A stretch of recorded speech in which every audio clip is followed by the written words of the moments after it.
No tähendab selles natukene, veel kord, et ma nagu siin intervjuu alguses ütlesin, et seal sarnane kogemus on võib-olla siin paar aastat tagasi, kui me siin tuli see Vene klubi, Kaliningrad tuli meile mängima, et lootsime ka nagu kõvemat, et seal tekkis ka tegelikult samasugune olukord, et meeskond tunnetas, et nad on vastasest üle ja seal ma mäletan, ma väga selgelt, et ma ei saanud ka seal nagu selles öeldes seda võistkonna sellist mänguvoolavust nagu kuidagi kätte, ehk püüdsin kurjaga, püüdsin heaga, see mäng ei läinud nagu selles mõttes toimima, kuna oli nagu ette tunnetatav, et see võit nagu tuleb moel või teisel nagunii ära, eks on ju, aga ehk veel kord, et ma nagu olen üks selline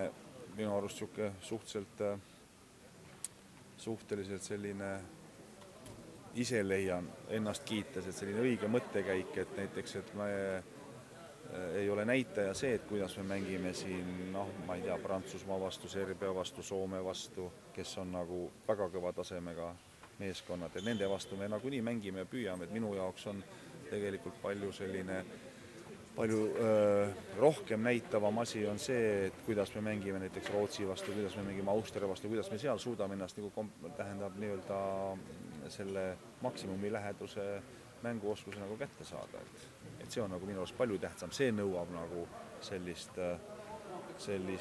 enese kontrolli, enese sellist sundimist küllalt kõval määral, et need on nagu tähtsad asjad, et veel kord mängid siin Venemaaga,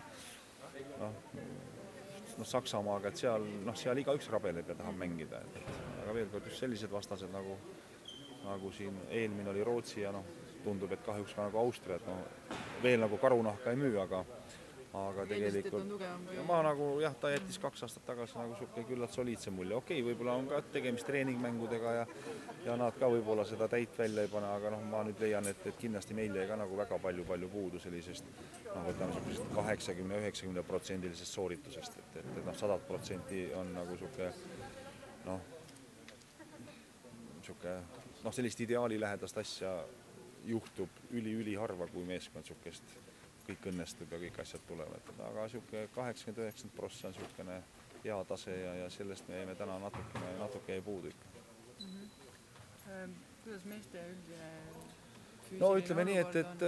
eks nad nüüd natukene suksed, ütleme keskmises olekus on. Võib-olla seal võib-olla natuke rohkem tähendab üle, aga siin tuleb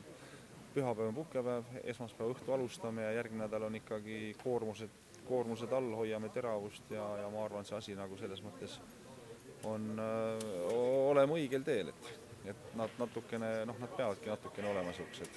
mitte kõige teravamad praegu, kindlasti kohe mitte, aga kindlasti nad ei saa ka olla suksed tuimad ja suksed tuimad nad ei ole, et pigem see veel kord tänane selline mängu ilu või mängu voolavus, et see jäi võib-olla rohkem selle taha, millest alguses meil jutt oli.